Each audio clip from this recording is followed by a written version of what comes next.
My guest for the morning is Kennedy Osei-Nyako, and he's already here in the studio. Now, let's start with a subject that is at the heart of, for many people. We have Prince Kofi Amwabin, who says he's retiring from UT Financial Holdings, or the UT Group, so to speak, and will be taking up other roles within the group, so to speak. He will also not be the chief executive as it is, as we all know him, but we're taking up other activities, and we're wishing him the best of luck. But he's been granting a number of media interviews. He's been proposing something, that we should move this whole 4-year constitutional term giving president of our republic to about 7 years each, and that is not renewal, or that is not subject to any renewal. I would want to pick the Member of Parliament's view on the subject. Kennedy Osei-Nyako is a Member of Parliament for Achim Swedro. Thanks for joining me, sir. Thank you. I love your shirt. Thank you. All right. What do you make of this? I know there have been varied propositions over the years, especially since the year 2004. Indeed, the former President John Ejekon Kufuor had also made some pronouncements on the subject. Okay. First of all, let me say a very good morning to your cherished viewers, and good morning to my constituents as well. Well, it's not new. Like you said, former President Kufuor has made a statement on this issue regarding to the tenure of office for presidents.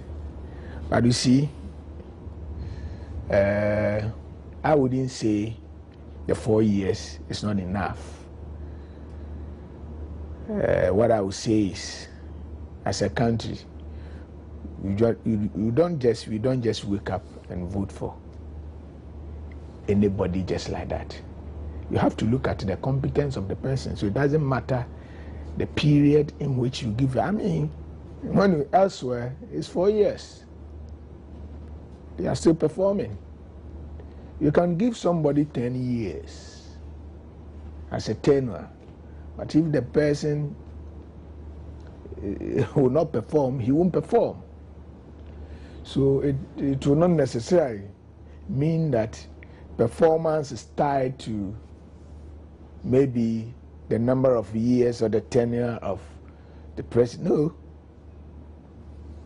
It depends on the capability of the experience and the expertise of whoever you are voting to become a president. That is why it is more important.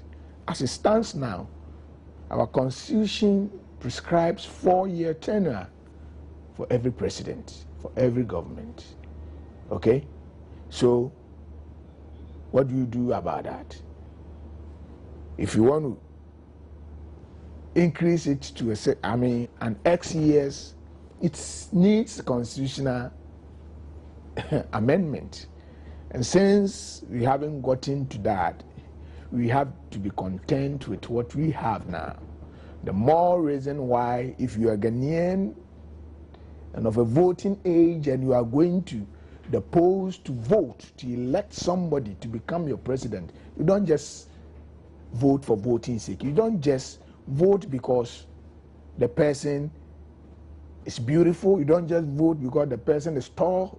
You don't just vote because the person, you come from the same tribe with the person. You don't just vote because you share the same political ideology with that person. But you vote knowing that the person that you are giving that mantle to has what it takes to change the fortunes of the country, of that person.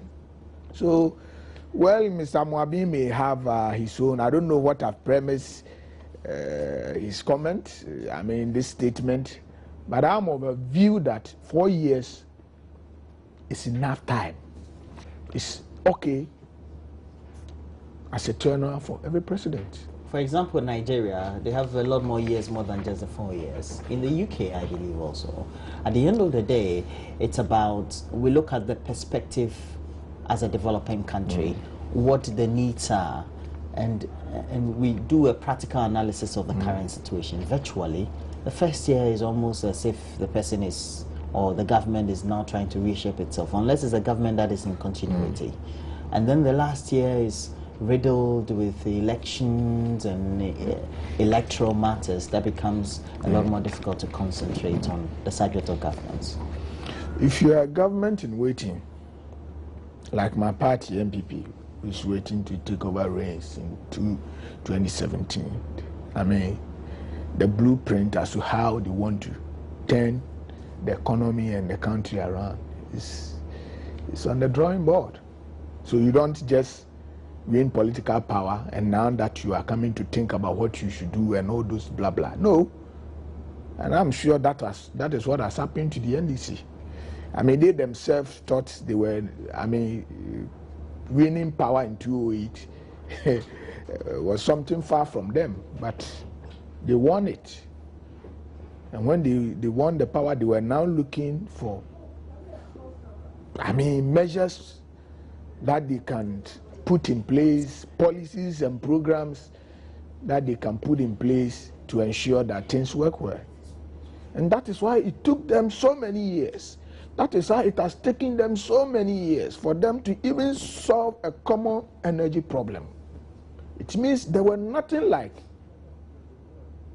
a blueprint on the drawing board before they won power. So you're saying that if you know you're coming into government, yes, you should be prepared. And the preparation also means that you already have your plans in place. Yes. Your personnel in place. Yes. And how you want to. Yes. You need to have them. So it's no excuse. It's no excuse. So MPP, when they win power in 2017, they can't come and give Ghanaians an excuse. No.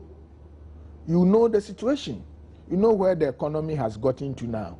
So by the time you come, you should be able to tell Ghanaians, this is how I'm going to do to turn the economy around within maybe 24 months or within 12 months. But realistically, we know that in trying to implement plans, you have the short, medium to long term. And oftentimes it is from the medium to long term that you start, at the end of the day, getting a lot more positive outputs. Now let's take the subject of Nigeria. You just elected a new president, yes, not too long ago, I believe this very year. It's taken the president a number of months for him to put together his team. That makes it a lot more difficult, doesn't it? You see, for Buhari, I understand. Look at the mess that was created after Jonathan is long gone. Well, all opposition parties, when they come into office, claim that there's been a mess created. It's not going to be peculiar to Nigeria. Well, yes, it will not. It's not new to. When the NPP came in 2001, they said the NDC created a mess. When the NDC came in 2009, they said the NPP created a mess. We all and you are saying they are creating a mess now. We all attest to the facts that when MPP left office in 2008, the economy, nobody can say that the economy that we left, or the Ghana that we left as a party, was that bad as we are seeing it today. I'm not saying that maybe we left everything 100% in total. But you see, if you want to compare what is going on now and after this party, this current government had left office, it gives you an idea that whoever is coming to take the mantle or the reign of government from 2017 has a lot of work to do. Yesterday I was having a discussion with some colleague. I told him that the mess or the country, we have gone back. We've gone back as a country as 20 years. It's going to take us a longer time for us to put things in place like we used to have in 2008. So I wouldn't want to dwell on whether Nigerian Buhari is finding it difficult to put his team.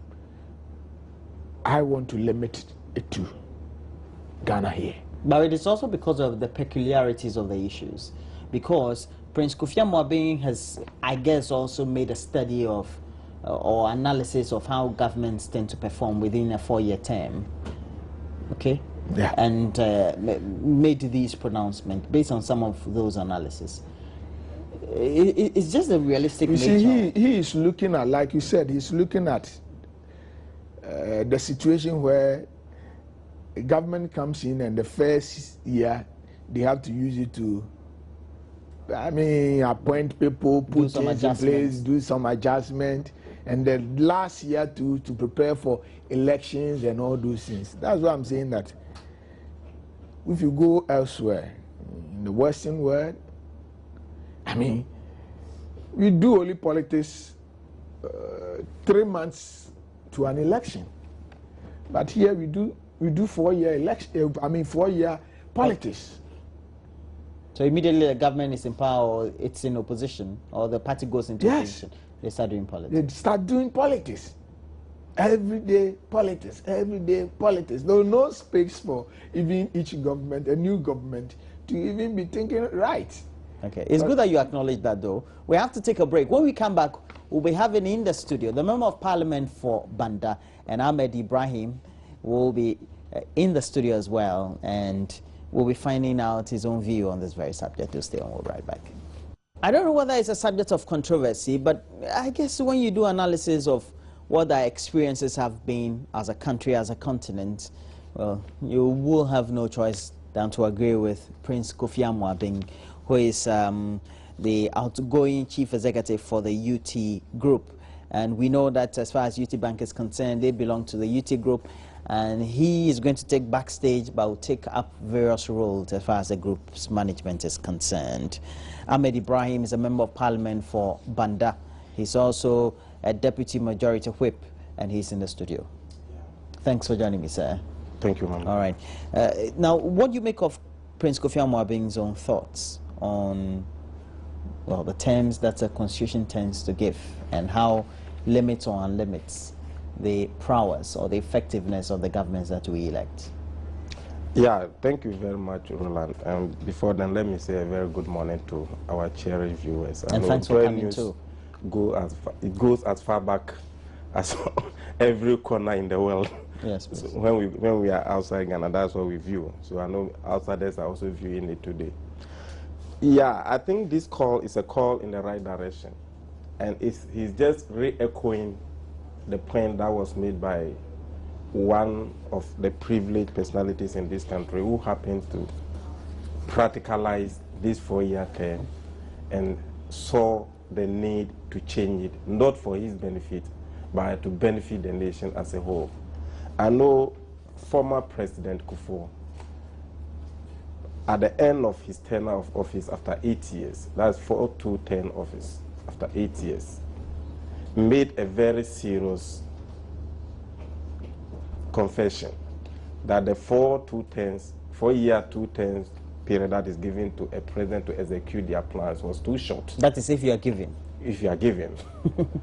And led to him alone, it would have been better either we extended it to 7 years or 5 years or 7 years, just to give the opportunity to whoever was elected to bring their visions and dreams to a successful conclusion before other governments came to continue. And Roland, if you follow the the developmental progress that has been made by Ghanaians government so far, some happen to have a very short, even less than the 4-year. And I think the shortest so far, apart from the 3 months period of the AFRC before they converted in the PNDC, the shortest period a government has ever been on the throne was 27 months. That's the Liman government. Liman government and the Buzier's government. I think both lasted for just 2.5 years, that was 27 months, 27 months. Apart from that, almost successive governments have been getting the 4 years. Some were privileged to get even 8 years. The longest so far, apart from the 11-year, both before Republican and after Republican by Nkrumah, I think Jerry Rawlings was one who was able to get 19-year period. Roland, if you go to, from the length and breadth of the country, and you want to do an objective comparison, you realize that most of the developmental projects that were done by Jerry Rawlings, were mostly done when he was in the PNDC government. And people sometimes, political scientists sometimes accuse him for saying that democracy was somehow constraining him. It's all because of some of this 4-year period that we are talking of. Then you come to ask yourself, even President Kufuor himself, on the verge of, at the age of his exiting power, he embarked upon massive shortcuttings. They were all part of his visions. If he had been given additional, maybe 3 times 3, that would be 6 years. If it were to be 7-7, he would have been lasting for 14 years. But because it was 4-4, he lasted for 8 years. So if you look at some of the shortcutting that he did in 2007-2008, it took the NDC government some 5 years. Even Sofola interchange is one of them. President Kufuor cast off for that one too? Exactly, in 2008. Because we didn't have funding for it. At the time, no, there was no funding for it, but it was part of his vision. So at the time that he exited power, he had executed 13% of Sofola. If he had been given additional period, the 83 or 87% that was left, he would have executed it to his satisfaction before exiting power. And that would have been the realization of the vision that he had. Exactly. The same thing happened to Tetekwashi roundabout. And you knew what happened between NDC and PP. Jerry Rawlings did all the design, did all the plan, source for all the funds and everything, but he couldn't get the opportunity to execute it. The way he wanted. Exactly. He exited and President Kufuor came and implemented it. That is when Ghanaians even became aware that administrative continuity was very essential. And therefore, the era where previous successive government will come and demonize their predecessors should be a thing of the past. That notwithstanding, we've not been able to say a very 100% goodbye to it. So if this call is coming, Roland, I think Prince Amwabin is seriously confirming what President Kufuor said. And I think the whole Ghanaian should not look at it from a very narrow or myopic perspective. We must look at it in a broader perspective and see what benefit is it going to bring for the generality of Ghanaians. Roland, you start education, then you come to the Ministry of Education, the educational policy. You know the underdevelopment of Ghana as a country should be traced back to the classroom.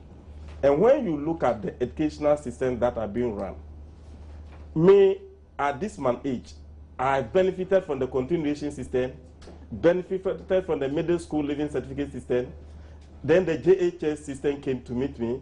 Then President Kufuor also came and also changed it. So it's like our educational system has changed about 5 times, even at this all suffering from non-continuity. Exactly, under my naked eye. But we can't make somebody be on the throne or on the seat of government for very long time. Then you go to the developed countries, those that started with us, and you look at those who came to transform those countries. Roland, you realize that most of them had very longer period of stay in government. Oh, not true. Not for the Americans. Most of them. Not for the Americans. The Americans, when did they start? You can't compare Ghana to America. We are 22 years. America, they are 1,000 years. If you want to compare Ghana to America, you have to go to when America was 20 years or 57 years. You can't compare a 57-year-old personality to 1,000 or 2,000 years. The American Constitution and following the revolution has been in place for over 200 years. For over 200, that's what I'm saying, that you can't compare a 57-year-old. Well, ours is just 20 years. We did the back and forth, back and forth, back and forth. And don't forget that... So it's now that we're getting stability. Exactly. It's just 22 years. Now let me ask you this. That is, if let's say we all come to this conclusion, 7 years will be too long for somebody, because then we're not going to have a strong opposition. I mean, we have to be realistic. We're in Africa. We're not in a developed Western world. But then the other argument is, if the West can do it in 4 years, why can't we? Should we rather then increase it to just 5 years? Well, like I said earlier on, I don't know the premises in which some of this argument is coming on.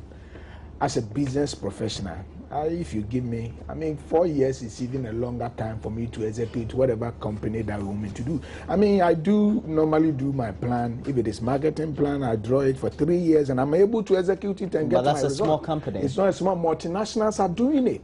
You see, multinationals are doing plans for 3 years, 2 years.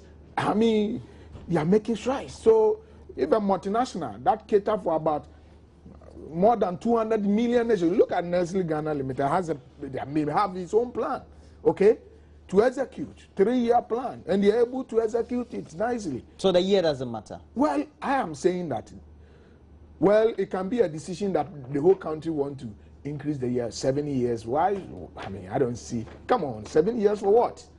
7 years for what? I thought you were going to say about 5 years. Let's add 1 You can year. imagine if, let's say, John Mahama should have 2 terms, that would be 7. 14. That would be 14. The MPP will be doomed. That's a serious indictment. They've already had Roland, we are 7 years. getting it Let's put it in the perspective. Like you said, if it's 7 years, it means NDC by 2016 have had 14 years, right? They say one another 7 years to it. To make how many years? 21 years. I mean, come on. Then it's equally as a one-party state. Then there's no need. Yes, it's equally as one-party state. If one party can have 21 years in power. That is if it has only 3 terms. You think it's bogus, right? This whole idea is absurd. I mean, this whole idea is very upset. I don't know where they get it from. I think you are getting it very wrong. No, I'm not getting it wrong. The argument has... It's an argument we're looking at different perspectives. What is the argument always put by successive government who are seeking re-election?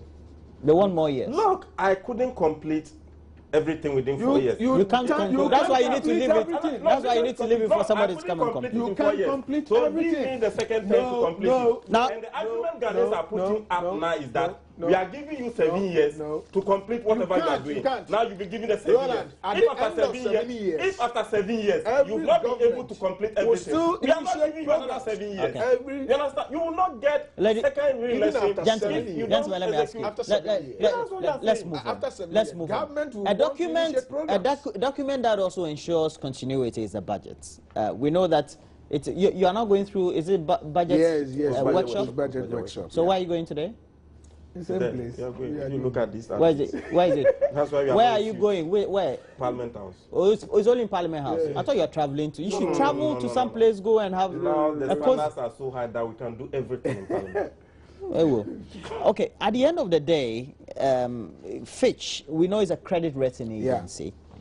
They've brought out a certain report. They are warning that plans by government to reduce this rising expenditure, which has been a problem since the year 2013, after we got the outcomes of 2012 expenditure, may not be achieved because, well, there are certain indicators they've given in their report. And they said the budget in itself, even though will help improve a lot of things, it will narrow only a lot more slowly. And it is expected to be pegged at 6.2 in 2016 due to our lower revenue assumptions and the consolidation expenditures we have ahead of the elections. And it's a big deal. You're a business person. Let me ask you this. I mean, I totally agree with Fitch. I mean, if you look at the whole budget, it's like government concentration is more on how to increase revenue, get more revenue, blah, blah. Their focus is basically on the revenue, leaving the expenditure aspect ajar. You see? And if you look at the pointers this government have given in the budget in terms of how to even raise revenue to execute projects that have been enshrined in the 2016 policy statement, you can clearly see that if government focus, the pointers that he has given, is like what he's going to get from oil, what he's going to get from tax revenues and blah, blah, blah. But you see, we have had experience where our concentration on oil have failed.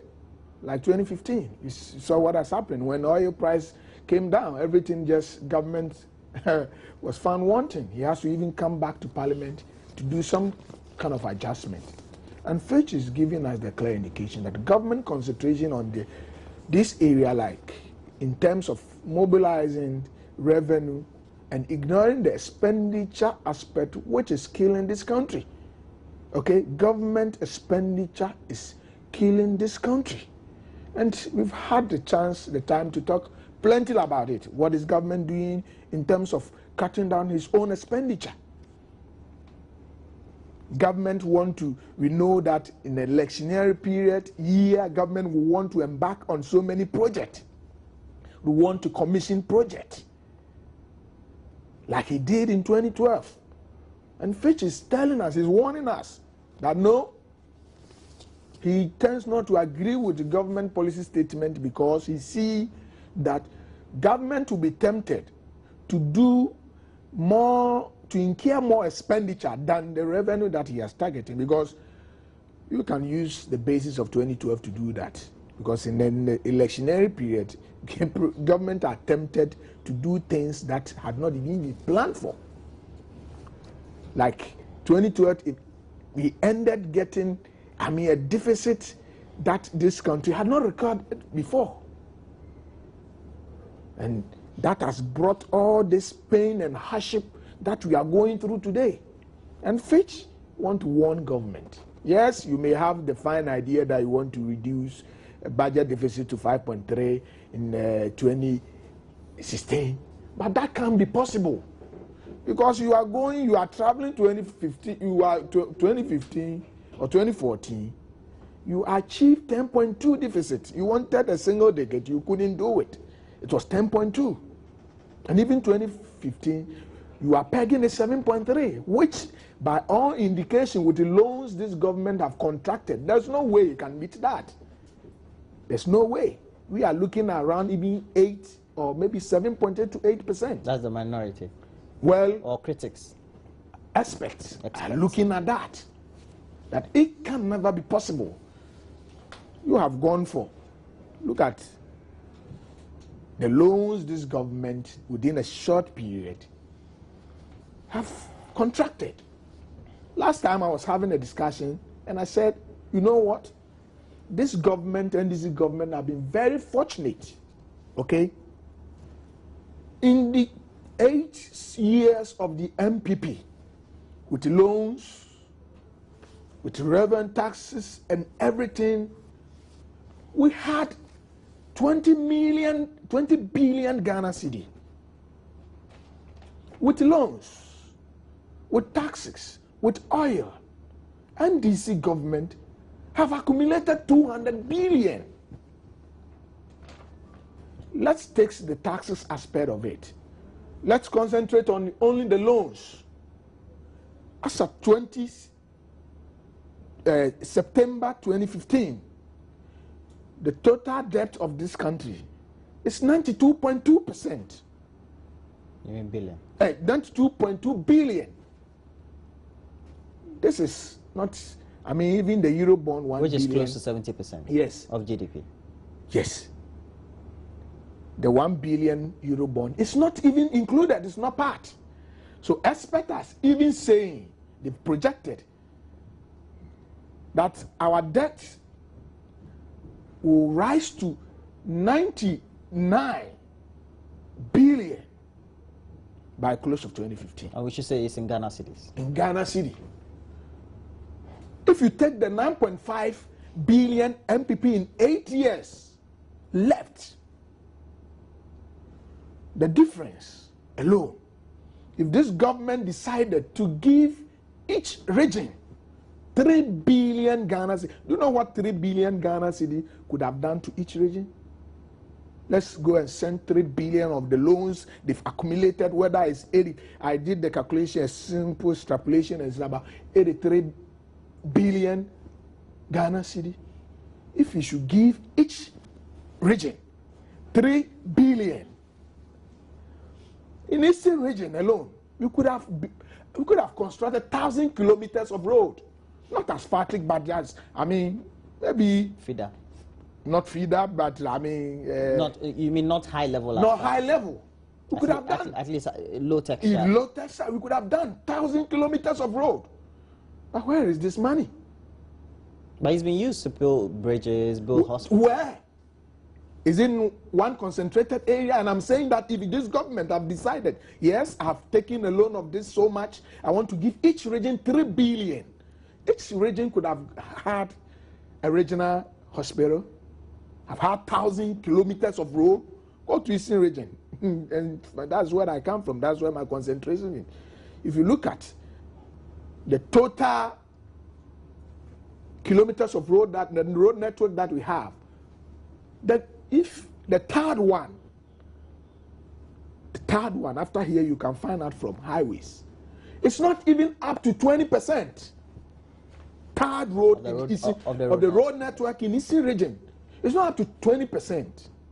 So if government have decided, okay, I took a loan within these 7 years, I've taken 83 billion Ghana cedi, I'm giving Eastern region 3 billion, but now our roads would have been better. Jobs might have been created within the region, but government didn't. So I am not surprised the IMF spokesperson sometime said they've gone through government loans and all those, and they've realized that majority of these loans were used for recurring expenditures. And that is very sad.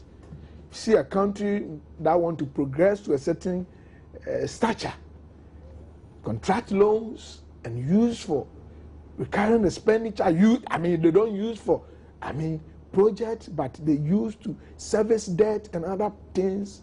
Come on, you can't continue like this. Very bad. So recurrent expenditure for us, it has become a big issue because, well, we have a wage bill that we've not been able to contain adequately, but still the demands are still high, and so we go and borrow to offset. We're told that it's not prudent expenditure and prudent economic management. Yeah, Roland. And Fitch seems to be in agreement with those who tend to criticize government on that level. Yeah, I think it will not be in the interest of any government to say that I'm going to borrow and come and be spending on recurrent expenditure. But comparatively, if you compare both the recurrent and the capital expenditures, you realize that the government itself is not only concentrating only on recurrent expenditure. You have to compare this together with the capital expenditure the government has made as a whole. You see, Roland, if you have a government that is over-ambitious in sprinkling up developmental expenditure, capital expenditure project, alongside satisfying employees' compensation and all those other things, social needs, you say. Exactly. Definitely, you will come to where we are now. So this one, you don't see this one in such a way that you are indicting anybody, but objectively, if you look at the expenditure analysis or the forecast analysis of Fitch themselves, they are saying that the government may be able to reduce it from 10.2 to 7.8 and not the 7.3 that the government is saying that he will be able to bring it to. That's what they are saying. Yeah. However, there is a massive reduction from 10.2. But 0.5 is not a small figure. We are coming from 10. We're seeing it small in percentage. But Roland, there is a fiscal, the discipline is there. You see, one thing is, if you say I'm going to reduce this thing, the fiscal deficit from 10.2, rather sometimes government intended reducing it, but you realize that it kept on increasing. But ever since these World Bank people came, because of the kind of fiscal discipline that has been installed in those countries, sometimes you realize there's some kind of, excuse me to say, some kind of sanity. The reduction, government has been able to keep on to the strict reduction of the fiscal discipline and the fiscal deficit.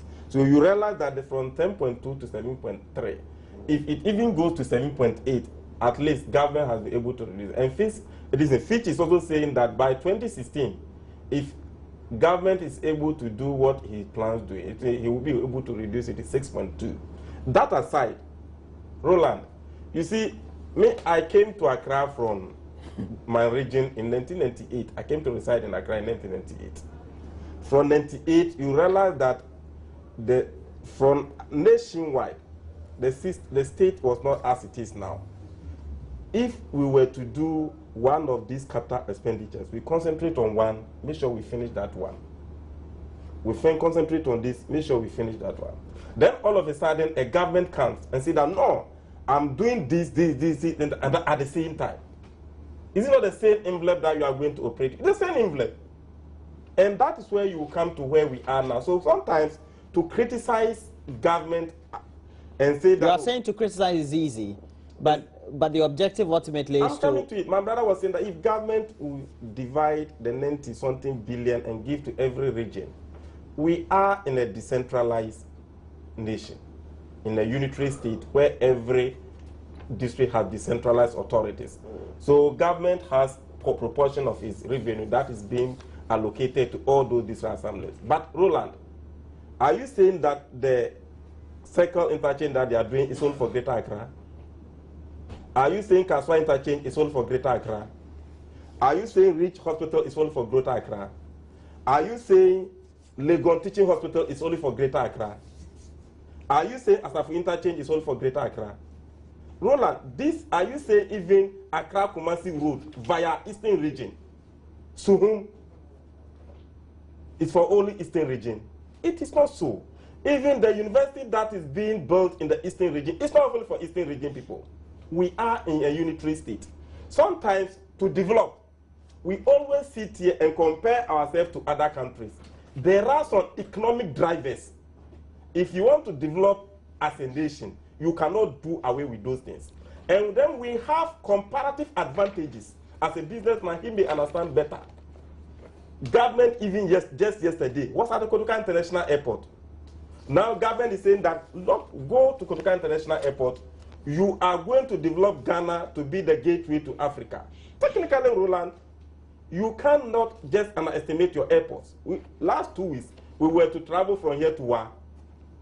The Air Force people were just telling us that, oh, if you are going to Wa, it means we have to get there before even 6 o'clock, because when you get there in the night, you cannot land. There is no, exactly. These are the kind of things that are happening. Until President Mahama came, Tamale, Kumasi, we're all facing those challenges. You can't say that I'm going to divide this and give it. You have to make sure that Kumasi, there's international airport. Tamale, there's international airport. Accra, there's international airport. Airport in Kumasi is not an international now, airport. but it's 24/7. That's what I'm saying. So he's developing massively. But he's building one in Tamale. And at the same time, so you're saying that no matter what, it's still important. I'm coming. So the infrastructure development is but to the point where, air, but to the point where I'm coming to on air, but to the on land, and if I'm but to the point where we borrow, you go to where we borrow, now. we have exigencies and difficulties like overruns consistently. We are. You go to for which that now we have to. You can. For the sake of credibility, go to the IMF. That is difficult. If you go to the port now, he's not only developing the road sector, not only developing the airports, he's also developing, expanding the Temahaba, so that very bigger ships will be able to land there. So these are the kind of things. If you are government, you have voted for just 4 years, you want all these things to your credit, Roland, you come to where we are. You come there. So, and all those things. So you're saying he's a risk taker, is that what you're saying? Exactly. And that's so the government is that's why I'm coming to. What do you make? Conclude for me a minute and then we go on to my brother is just trying hard to justify what is unjustifiable. Yes, I mean the excessive borrowing of this government. I mean they have that kind of. But you see, like I said, and I will reiterate it again. Yes, it is not bad to borrow money, but depends on what you are going to use the money for. Do you think that we're going to have overruns still this year? Certainly, yes. Because the government wants to contain it at 7.3. You see? But Fitch is saying that it may exceed 7.8. You see, 2014 government projected its deficit around 9.4, okay, in the budget. After 2014, it went to 10.2. Okay, so it means even government 9.4 couldn't achieve it. So even Fitch has even put it in a better perspective. If government projection for this for 2015 is 7.3, and Fitch saying that based on government activities and the way he's borrowing, both domestically and externally, there's no way government can meet that 7.3. You believe that? Yes. Government says that I will try very hard and meet that. Government? Well, the former president, John Ejekumkufo, has been criticizing government's handling of the school feeding program. We'll very soon be speaking to a former director general of the Ghana Education Service, Michael Nsowa, will be on the line to speak to us on the subject. But for members of parliament who also represent communities which ultimately tend to be beneficiaries of the school feeding program, The criticism that is not being managed well should be a concern for many of them. Is there a concern for you? Government has not managed it adequately, we're told. It's a very, very serious concern for me. You see, Roland, I think what President Kufuor is saying here. Or you mean what he meant? What he meant to say was the ideal one. But he's somebody I admire. But on this particular one, he didn't bring out all the facts. I was expecting President Kufuor to come out with the facts as they were. Okay, tell me what's the fact? You see, the school feeding program, you know, was introduced by President Kufuor. It's a fact. You know, it was Dr. Amwakutufor who was in charge of it. He was fired before President Kufuor exited power. Have you gone into the reasons why President Kufuor fired him? We're talking about school feeding. We're not talking about the firing of an individual. No, I mean the school feeding. President Kufuor, the one who was in charge of it, President Kufuor fired him. So your point is? My point is there was financial malfeasance in the school feeding program. And now? And it was not, President Kufuor said that it was a homegrown program, but the school feeding program was financed by the dead government. So the dead government, they were bringing the money. And Dr. Amwakutufor was in charge of it. So when they realized that the accounts were not properly audited, there were malfeasance and those things, then the wife said, why do we keep on bringing our money to be used in this? So you are saying as a result of that, they withdrew their support. So as I'm talking now, it is not the dead government who is sponsoring it. It is the Ghana government who is sponsoring. That's what we're saying. These are the facts. All right. So it's okay. It's okay. We have on the line Michael Nsoa, and he's a former Director General of the Ghana Education Service. And thanks for joining us, Mr. Nsoa. We know that we have interviewed you on a number of issues as far as the education sector is concerned. But we should also not run away from the fact that during the Kufuor administration, the school feeding program was sponsored by the Dutch government. It may have encountered difficulties, but if it's a donor-driven program, now not donor-driven, and we're facing financial crisis, definitely it should be facing some financial difficulties as well. That's logic, is that not it? Yeah, that's true. Okay. So then how does it become that it's been mismanaged then? Pardon? How then do we follow the utterances or perhaps the concerns raised by the former President John Agyekum Kufuor that currently is being mismanaged? Well, what I know is that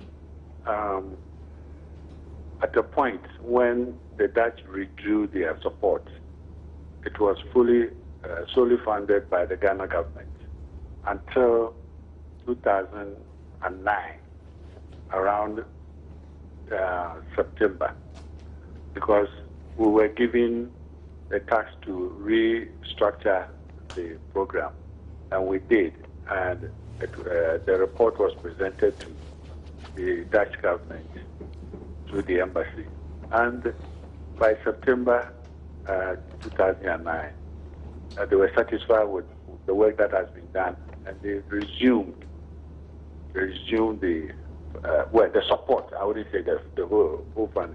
They resumed the support. The first tranche of support was sent to Ghana September 15th. I have these days clear. September 15th, where the first tranche of 12.8 million was sent to the Ministry of Finance to support the Ghana school feeding program. September 22nd, a week later, I was removed from office, and since then, I don't know what has happened to that. Okay, let me ask you this. Is it still being supported by any donor agency, as far as your knowledge is concerned? I am not sure. I'm not sure. Okay. So, do you think under the current milieu or difficulties that the country is faced with, financial challenges, etc., there could be a better way of managing this, or the school feeding program, knowing that it's important to improve enrollment in schools? Because we know at the time it improved enrollment very well. No, what people need to understand is that this is a very expensive project. You need support of, from outside, because I'm not sure we'll be able to get all the money from our budget to support this program. But to do that, the outsiders or the donors would want to be convinced that the money is being put to good use. So you think that the subject of mismanagement, or perhaps let's say not attracting the donors, is because they don't trust that we can manage it well? Well, what is not attracting them, one of the things I know is that, look, when I was in office, the administrative cost was only 3% of the total budget. Now you have all manner of positions in all the districts and all over the place. And that is not attractive because the project or the program is supposed to assist, or like you said, increase school enrollment and fight malnutrition in children in our schools. So if a substantial amount of money is going to be used to pay salaries and running all these offices, then of course nobody will be interested. Now, at what point do we have to say, because around the world there's donor fatigue, and so no matter how attractive or non-attractive it is, you still not get a lot more people? Besides, we say we have been categorized as a lower middle income country. So we will not get the report that we presented in June 2009 was so attractive that even the World Bank and IMF were ready to organize an international donor conference to support Ghana's example so that other countries will also copy from us. But that was where it ended. Well, interesting point. I wouldn't want you to make those conclusions for us. You're giving us pointers for which we can make our own conclusions. And I thank you very much, Director General, a former Director General of the Ghana Education Service, Michael Nsowa, giving us, just telling us that purely, we're not making it attractive. If you're not making it attractive, it means that you're not managing it well. Well, that is the fact.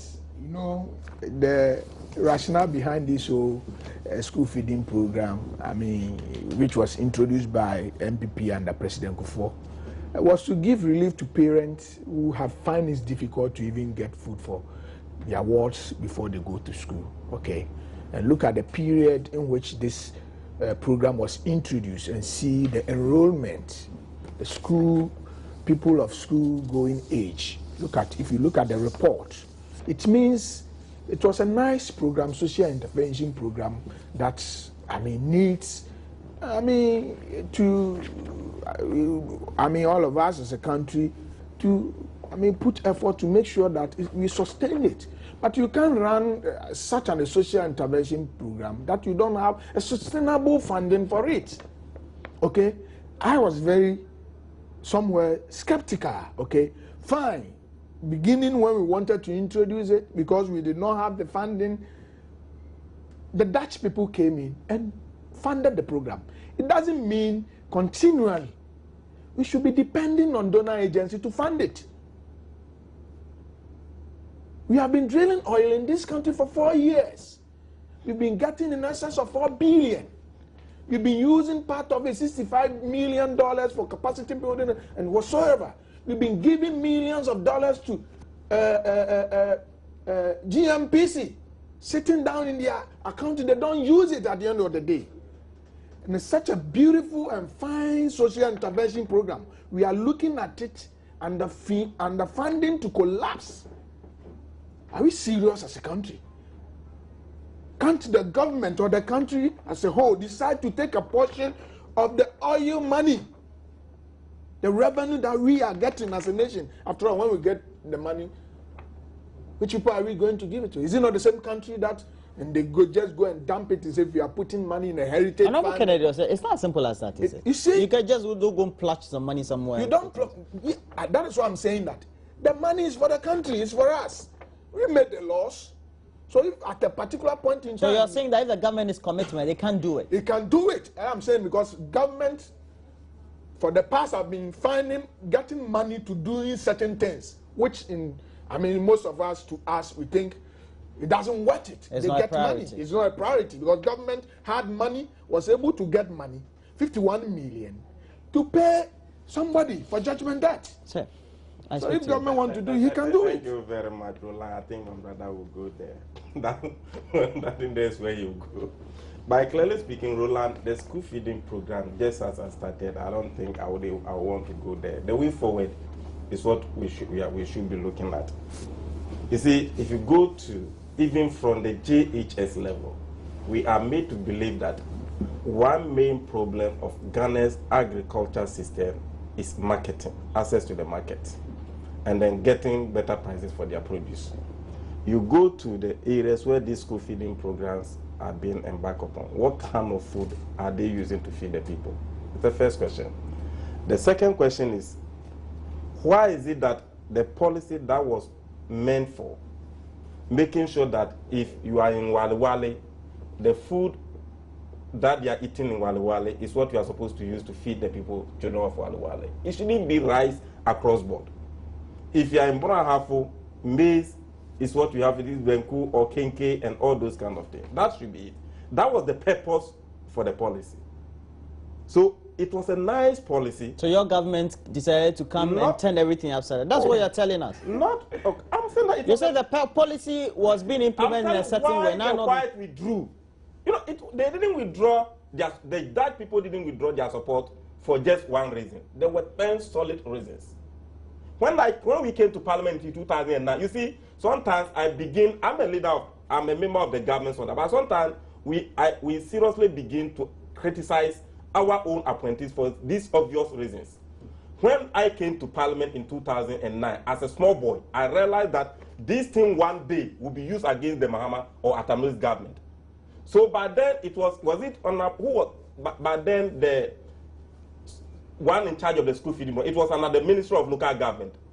I tabled a question under the Ministry of Local Government. The Minister for Local Government should come to Parliament and explain to us the reasons why the Dutch government withdrew their support. I had the reasons and all those, but they were not made public for everybody in Ghana to be aware. So technically, you will sit on that same problem, then later they will use it against you. I went there, it was like fighting against your own government. People did not understand it. Well, now we've moved on. Now we've moved on. Exactly. That is my point. So what's the current state? So now, it was because of mismanagement, malfeasance. Well, we've moved on. That's why President Kufuor even sacked Dr. Amako Tufo. Don't go there. The government withdrew their support. Massa, don't go there. I'm saying that now we have moved on. Yes, we have moved on. The NDC government has been in power since 2009. That is it. But all those things happened. And it was restructured. Stop this Takashi Bumbe and tell me what the current status is. And the school feeding was restructured by the NDC government. Even Mr. Suha said it today. That when they withdrew their support, they told the NDC government to restructure the malfeasance and these things that were created by the previous regime before if they will come again. And he said by 2009, the restructuring had taken place, that the World Bank even promised. He said it. That even, he said it. That even he said September 2009, the restructuring had taken place. It was so attractive that even the World, the IMF, even wanted you are not listening. Go and see. During President Kufuor time, you even find some NDC women who are capable, who were on this program. But when NDC came, were not listening. They were all NDC people. They put in there as whether they I want to close. So my point is, you see, going forward, you see, 7 years you come back restructured by the NDC government to accuse the government and be criticizing. It takes you how many years to restructure a school feeding program? 7 years. And you still here. Said by September 2009 we had done that. And that the World Bank even intended to bring their money. And where is the money? When you go to the school, do you see evidence of school feeding program in many of those? In my constituency, is perfect. I was sad. In my constituency, it's perfect. In your constituency is perfect. His constituency, he's sad. I'm sad. No, you see, around the whole country, I'm part of the local government committee. School feeding program is directly under my committee. So we go around. If you go and see the kind of food they are feeding, our wars in school, and the payments that are accrued, money are not coming. How do you expect that? So you see them feeding your children in school. You see? So it is done. So clearly speaking, going forward, I was on the floor. Going forward, okay. The way forward should be that, Roland, it should be properly decentralized. It should not be serving them with rice all over. We must buy the produce that are being planted in those. Ahmed Ibrahim is a member of parliament for Banda, and also Kennedy Osei-Nyako is a member of parliament for Achimstredo. I don't know why Ahmed just went into all this tangent about swerving and corruption and things like that. We're taking a break. When we come back, we'll try as much as possible to give you a lot more entertainment and close the show.